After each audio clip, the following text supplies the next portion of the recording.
Assalamualaikum warahmatullahi wabarakatuh. Salam sejahtera bagi kita semua. Salam damai bagi semesta dan salam hening bagi jiwa yang sedang mencari makna. Dimanapun kamu berada saat ini, mari kita sejenak berhenti sejenak, tarik nafas perlahan dan lepaskan tanpa beban. Biarkan tubuhmu hadir di sini.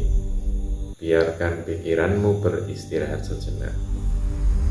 Karena yang akan kita renungkan bersama malam ini bukan sekedar musik, tapi suara-suara yang diam-diam membentuk hidup kita.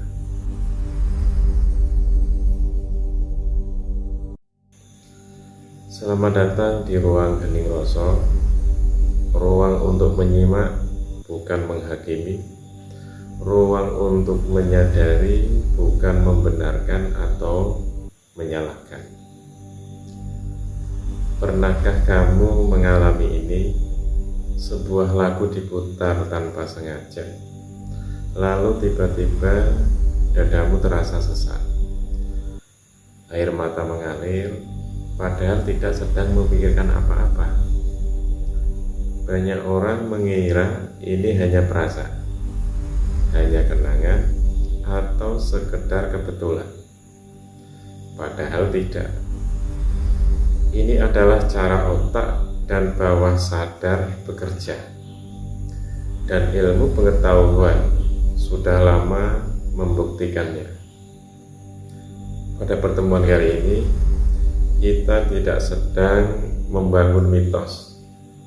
Kita akan menyusuri kisah nyata manusia dan temuan ilmiah tentang bagaimana musik bisa mempengaruhi pilihan, emosi, bahkan arah hidup seseorang. Ada sebuah cerita. Seorang ahli saraf yang bernama Dr. Oliver pernah menangani pasien yang namanya Alzheimer. Pasien ini lupa namanya sendiri, tidak mengenali keluarganya, dan sulit berbicara. Tapi ketika didengarkan lagu lama yang dulu sering ia dengar saat muda, tiba-tiba ia bernyanyi. Nadanya tepat, liriknya lengkap, ekspresinya hidup. Otaknya rusak, ingatannya hilang, tapi musiknya tetap utuh. Ini membuat dunia medis tersadar. Musik disimpan di bagian otak yang paling dalam, bagian yang berhubungan langsung dengan emosi dan bawah sadar. Artinya, musik tidak sekedar kita dengar, musik yang kita simpan sebagai pengalaman batin. Ada sebuah kisah di Inggris, sebuah eksperimen sederhana dilakukan di pusat perbelanjaan. Saat musik Perancis diputar, penjualan wine Perancis meningkat. Wine itu semacam minuman dari anggur. Saat musik Jerman diputar, penjualan wine meningkat melonjak. Yang menarik, ketika pengunjung ditanya, mereka yakin pilihannya murni rasional. Padahal musik telah berbicara langsung ke bawah sadar mereka.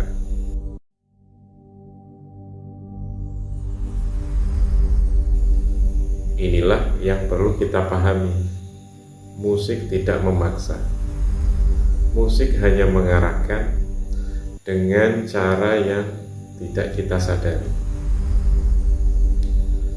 Ada kisah lain di dalam dunia musik. Ada penyanyi yang sepanjang karirnya membawakan lagu-lagu patah hati. Setiap hari ia menyanyikan yang temanya ditinggalkan seseorang, dikhianati, hidup yang hancur. Ia begitu menghayati, ia larut, ia mengulang emosi itu.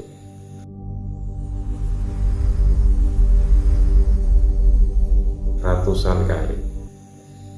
Perlahan hidup pribadinya itu berubah. Hubungannya tidak stabil, depresi, kecanduan, kesepian. Psikologi ini menyebut dengan istilah emotional embodiment. Otak tidak membedakan emosi akting dan emosi nyata.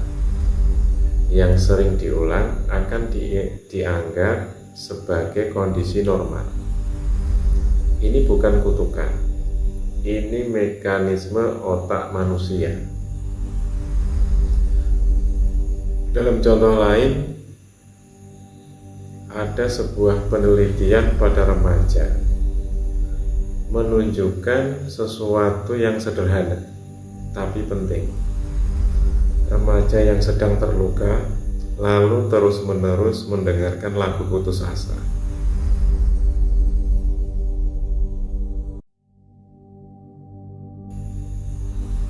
Dia merasa lagu ini aku banget gitu. Tapi masalahnya di sini, lagu itu bukan menyembuhkan luka, tapi mengukuhkan identitas luka. Bawah sadar berkata, kalau ini aku, maka aku akan mempertahankan kondisi ini. Maka kesedihan menjadi rumah, bukan karena ingin, tapi karena terbiasa. Musik yang sifatnya menyembuhkan, ini ada beberapa kasus ya. Dalam terapi trauma, musik justru menjadi alat penyembuhan. Musik instrumental stabil seperti zikir, mantra,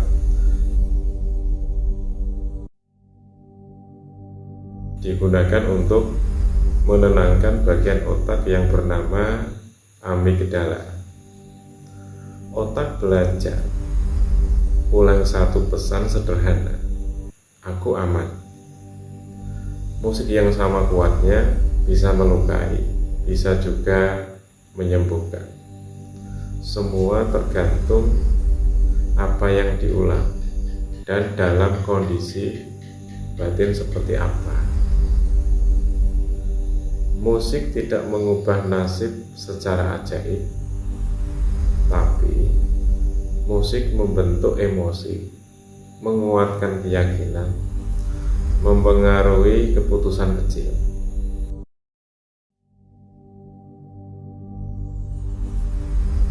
Dan keputusan kecil yang diulang setiap hari, itulah yang akhirnya kita sebut nasib.